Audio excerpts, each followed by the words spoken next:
And part two of the video, we're continuing the top 30 films list and some of my favorite films of all time, and these are the sets that I have of them. And coming in at number 8, we got The Pope of Greenwich Village, directed by Stuart Rosenberg, starring Mickey Rourke and Eric Roberts. Love this film. I love the chemistry between Rourke and Roberts. Just such a great duo they make in this movie. Love this film to death. One of my favorite written films of all time. Great script by Vincent Patrick. Amazing fucking film. Great little like 2-scene bit by Burt Young. He's only got a couple scenes in the film, but he's amazing in it. And love this movie. Love me some Pope of Greenwich Village. Coming in at number 9, or I believe it's number 10 actually. This is Dead Poets Society. I love this movie to death. It was Robin Williams and directed by Peter Weir. Yeah, I saw this movie when I was very young, when I was like 14, and I just fell in love with it. It's the performance by Robin Williams and the performances that like all the kids give in the film, like Ethan Hawke and Robert Sean Leonard are just amazing in the film. And Josh Charles, great movie. Great movie. Just eminently rewatchable. It's fucking fantastic. Beautiful cinematography by John Seal. Amazing. Beautiful cinematography.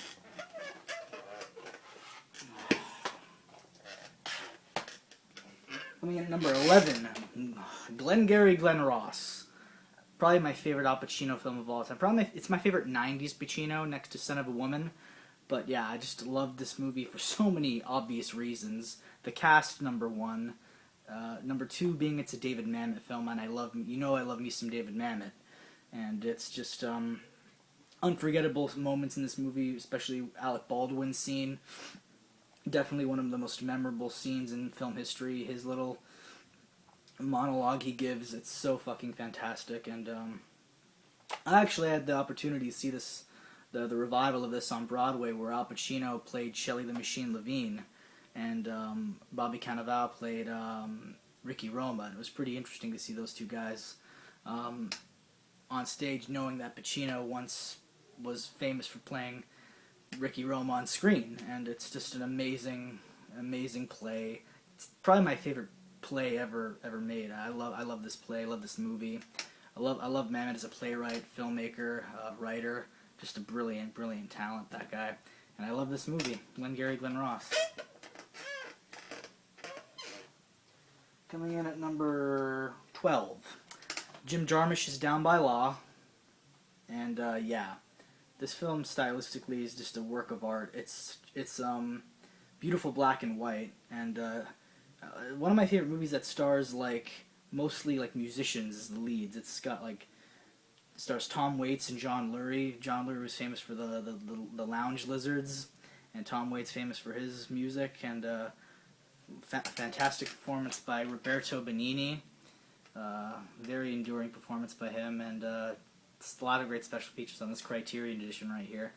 And the soundtrack to this movie is brilliant. Tom Waits scored it. John Lurie, I think John Lurie did the score. Tom Waits gave it one of his songs, Jockey Full of Bourbon.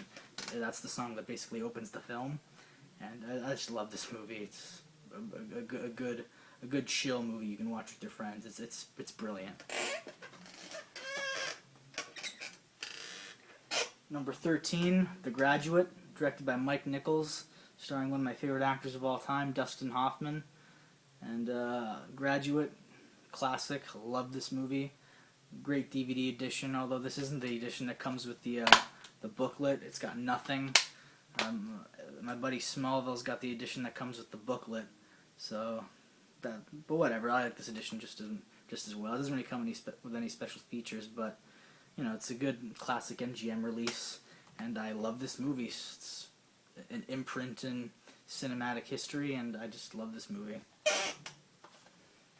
I know I'm pretty much gonna say that for every single movie that's on here. I love all these movies, and I can't help saying it. I love these fucking movies, and I love this movie in particular, and that's Tony Scott's True Romance, written by Quentin Tarantino, definitely one of his best beloved scripts. This movie has got a phenomenal cast. Everyone from like Christian Slater to James Gandolfini, and it's just an amazing film. It's got Brad Pitt, a little small part by Brad Pitt, Christopher Walken, small part by Val Kilmer, Gary Oldman, Patricia Arquette, Chris Penn, Tom Sizemore, so many great actors. Saul Rubinek, Bronson Pinchot. Man, it's a hell of a fucking film. True Romance is absolutely brilliant. And it really is a fucking romance movie. More geared towards guys, obviously, but like I truly believe that this is the definition of romance movies. You don't get more romantic than True Romance. It's amazing. Coming in at 15, David Lynch's Wild at Heart, and I know people mostly when talking about their favorite David Lynch films, it's like Blue Velvet, which I love Blue Velvet, or The Elephant Man, or Eraserhead. And those are all great films, and Mulholland Drive, Lost Highway, all brilliant. But whenever I want to watch a Lynch movie, like this one usually always is the first one that pokes out at me. I love this movie to death.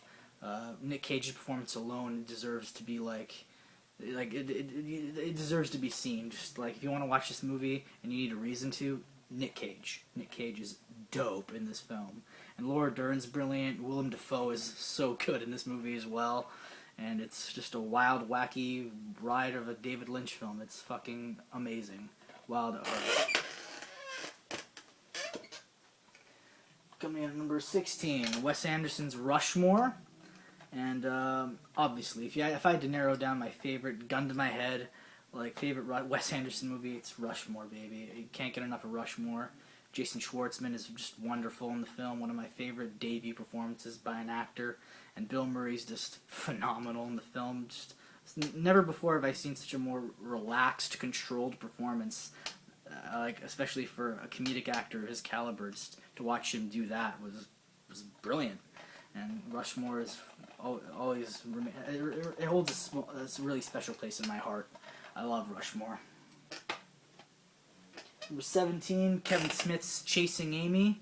Hard call between this and Clerks, because I love those two films equally, and I love all Kevin Smith's films. Well, most of them, but this one really holds a special place with me for some reason. I just love the chemistry between Joey Lauren Adams and Ben Affleck and Jason Lee. Just love this film to death. Kevin Smith's Chasing Amy. Great Criterion edition that comes with a really amazing booklet. Thin, but it's good. It's got a little comic booklet and complete View Askew character outline, which I find really cool. One of my favorite editions. It's A Clockwork Orange, some Kubrick action, baby. Stanley Kubrick's A Clockwork Orange. This is a very good DVD edition of it. I haven't decided whether or not I want to upgrade it or not to Blu-ray, but for now the DVD will suffice. It's a great edition. Great slipcover there, and a lot of good special features. 2 discs. Lots of cool shit here, man. I love this movie. Such a great book too. It's just Malcolm McDowell. How he wasn't nominated for an Oscar for this back then in 1971, I'll never know. It's an amazing movie, Clockwork Orange. Probably my favorite Wong Kar-wai film next to Fallen Angels, which probably should have gotten an honorable mention, but it didn't. But this is my favorite Wong Kar-wai film of all time, Chungking Express. Sadly, I do not have the Criterion edition, but I have the Quentin Tarantino Rolling Thunder edition, one of very few. So this is a very rare copy to find. I got this for very cheap too in New York, and I love this edition. It's fantastic. It's got like an intro and outro by Tarantino, and that's awesome. You find out so many rich facts about Wong Kar-wai and some of his other movies and some of the actors in the film. It's fantastic. I love this edition of it, but I still want the Criterion, obviously. But this is a great edition, great film, Chungking Express. We got Paul Thomas Anderson's Boogie Nights. Love this movie. I think Paul Thomas Anderson's honestly like a modern day Orson Welles. He really is. Especially with his last 2 films, There Would Be Blood and The Master. I think he's becoming a whole new different kind of filmmaker. He's just With every new film, he's getting so much like more prolific and so much more epic as a filmmaker. Like The Master was just an absolute like film triumph. It was amazing. I thought after There Will Be Blood he wouldn't be able to top that, but boy did he with The Master. That movie just fucking blew my mind. So amazing. But this one's always my go-to Paul Thomas Anderson film. Great filmmaker, great cast, great ensemble movie. Definitely one of my favorite ensemble films. Another ensemble film is on here by another great filmmaker, but this one's obviously my favorite Paul Thomas Anderson ensemble type film. That and Magnolia, but this one's definitely reigns supreme. Boogie Nights. The shootout scene in Alfred Molina's house when he's the drug dealer just kills me every time. Alfred Molina is that drug dealer. Such a brilliant actor. Such a brilliant fucking part. Like for a small bit character part, he knocked it out of the fucking park. I always tell people, like, see that actor Alfred Molina? He's fantastic. Like, I always tell people, like, pay attention to his performance whenever I watch Boogie Nights with somebody. This is important shit right here. This is amazing. And at number 21, we got Frank Rodham's Quadrophenia.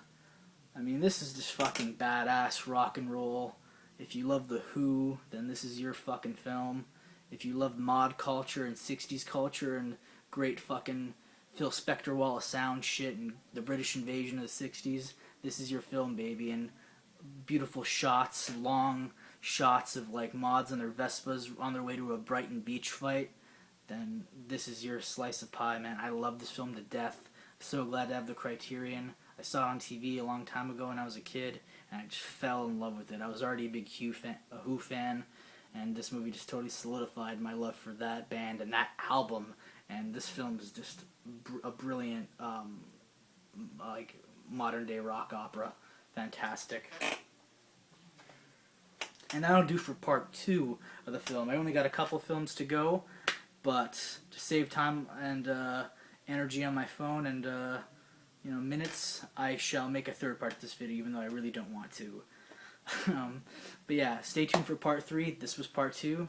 See ya.